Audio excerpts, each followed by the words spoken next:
এ পাশে চলছে পরিচ্ছন্নতার কর্মসূচি। পরিচ্ছন্নতার কর্মসূচি চলছে এ পাশে।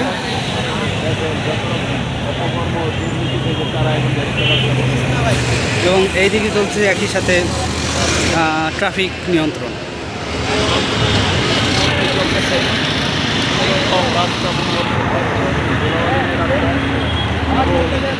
এবার সে একই সাথে ট্রাফিক নিয়ন্ত্রণ, এক সাইডে পরিচ্ছন্নতার কর্মসূচি। আমরা আছি এখন এই মুহূর্তে দনিয়া কলেজের সামনে।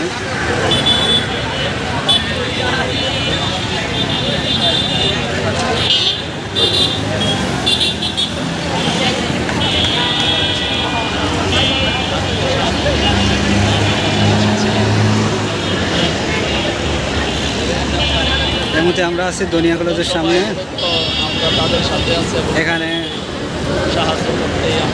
ট্রাফিক অবস্থার খুবই উন্নতি আছে। এক ভাই দেখতে পাচ্ছি যে উনি রাস্তায় যেসব ময়লা পলিথিন যেগুলো আছে এগুলো সব পরিষ্কার করতেছে।